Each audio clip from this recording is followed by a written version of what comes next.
Bienvenue dans cette nouvelle édition du Non-Stop Info. Au sommaire, comme pour rappeler que le 25e sommet de l'Union africaine est celui de l'année de l'autonomisation de la femme. Les personnalités féminines les plus influentes ont été récompensées en marge du sommet. La remise des prix des femmes africaines s'est déroulée ce vendredi 12 juin.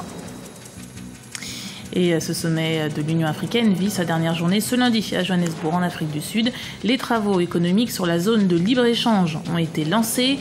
La stimulation de la croissance économique et la réduction de la dépendance à l'aide financière internationale en sont les principaux objectifs.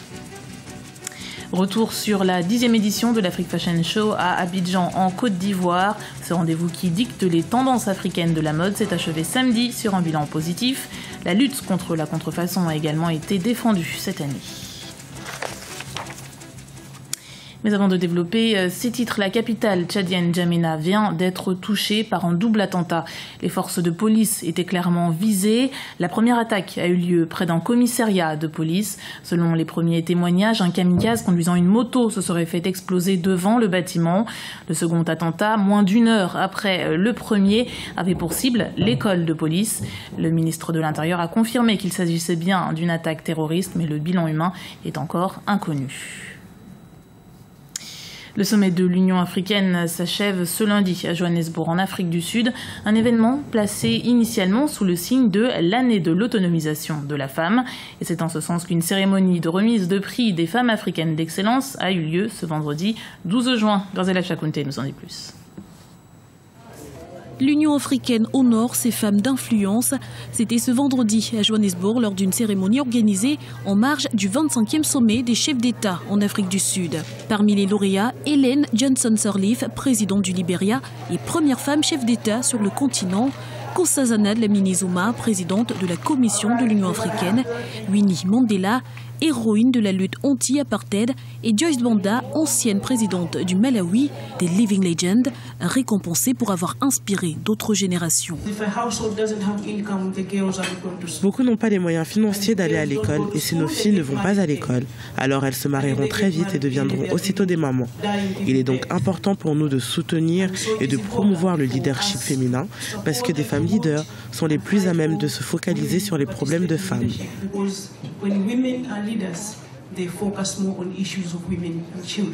Autre catégorie, celle des femmes d'excellence, la Tunisienne Saïda Agrebi, l'Éthiopienne Nardos Bekele Thomas et la Sud-Africaine Graça Machel ont été distinguées pour leurs actions en faveur des droits des femmes et des enfants notamment. De manière collective, nous devons faire beaucoup mieux pour mettre fin aux violations en tout genre. J'exhorte les personnes ici présentes à penser au sort des femmes victimes de violences et qui n'ont pas accès à l'éducation. Nous sommes des privilégiés et avec ce privilège vient la responsabilité. J'accepte donc ce prix au nom de toutes les femmes qui aspirent à une vie meilleure. Rappelons que le prix Femmes d'Excellence a été conçu pour mettre en lumière les femmes d'Afrique et d'origine africaine qui ont contribué à la lutte pour l'indépendance économique, sociale et politique. Une initiative qui a une résonance particulière en cette année 2015 déclarée année de l'autonomisation des femmes par l'Union africaine. La situation que traverse le Burundi depuis un mois et demi doit être abordée au long du 25e sommet de l'Union africaine. Cependant, le président Pierre Nkurunziza, qui brigue un troisième mandat contesté, n'a pas rejoint l'Afrique du Sud. Il est représenté par son ministre des Affaires étrangères, Alain Nyamitwe. Au moins 40 personnes sont mortes dans les émeutes populaires qui ont secoué la capitale Bujumbura et ses environs.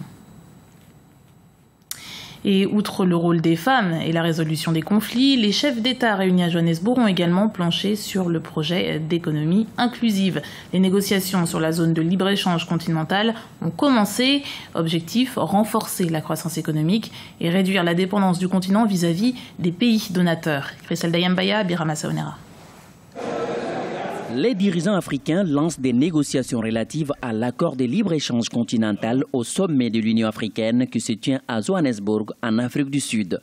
Les discussions permettront de mettre en œuvre avant 2017 une stratégie permettant d'aboutir à la zone de libre-échange continental. Ceci avant la 33e session du sommet du NEPAD, nouveau partenariat pour le développement de l'Afrique. En tant que commissaire, mon rôle est de prendre 2017 comme la date de référence.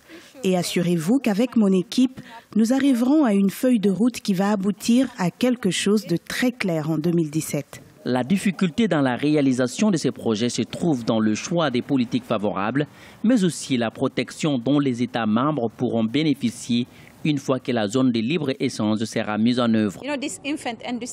Je pense que le monde est en train de devenir très complexe en ce moment. Nous devons protéger ce qui est nôtre. Le projet dont nous parlons est un vaste projet. Tous les États doivent se l'approprier. Les négociations devraient s'appuyer sur les progrès déjà réalisés sur le continent, notamment l'expérience de la zone de libre-échange tripartite, COMESA, EAC, SADC, afin d'assurer la participation et l'appropriation de la zone de libre-échange par les peuples d'Afrique. L'Union africaine a souligné l'importance d'impliquer les différents acteurs tels que le secteur privé, les parlementaires, la société civile dans le processus des négociations. Et on finit ce journal en beauté avec la 10e édition de l'Africa Fashion Show qui s'est achevée ce samedi à Abidjan, en Côte d'Ivoire. Un événement qui a mis à l'honneur la relève créative et qui a pris position contre la contrefaçon.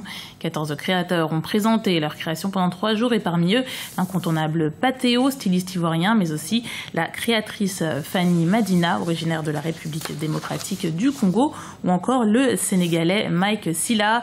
Un événement qui a suivi pour nous notre envoyé spécial Hortense Assaga. Regardez. Je vous propose d'écouter quelques-uns des invités et quelques-uns des stylistes présents lors de cette soirée mémorable. Isabelle Hanno, comment on se sent à l'issue d'un tel show? On se sent bien, on est tout content, mais la pression est encore énorme parce qu'il nous faut faire Africa Fashion Show 20. Voilà. Donc ça veut dire que cette manifestation est devenue la référence ici? Je pense oui que Africa Fashion Show a atteint vraiment le niveau qu'il faut. Donc l'événement de référence en Côte d'Ivoire. Quelle soirée avez-vous passé? Une soirée extraordinaire.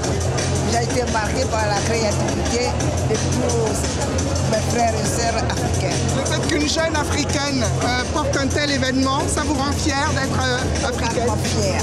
Oui. Gilles Touré, bravo. J'avais envie de pureté justement pour cet anniversaire-là, quelque chose de sobre, chic et lumineux. Voilà, j'espère que ça a plu. Collet Soardo, quelle soirée avez-vous passé? Une bonne soirée, je tiens à féliciter Isabelle Hanno de cette soirée. Et j'ai été très émue quand elle a fait son discours. Et vraiment, je pense que c'est des choses à renouveler. Ce qu'elle fait, c'est très bien pour la Côte d'Ivoire. Abidjan est définitivement la capitale de la mode en Afrique. Illustré ce soir par le magnifique anniversaire des 10 ans du show Mode Africa Fashion Show. Un anniversaire où il a été question de pérenniser la mode africaine, mais également de lutter contre la contrefaçon. Et le message est visiblement passé puisque le public ravi a assisté à cette fête, en se donnant rendez-vous pour les 10 prochaines années, mais surtout également pour la prochaine année, pour encore vivre passionnément la mode. C'était le journal de la rédaction. Merci de l'avoir suivi. Retrouvez dans un instant une nouvelle édition du Non-Stop Info sur Africa 24.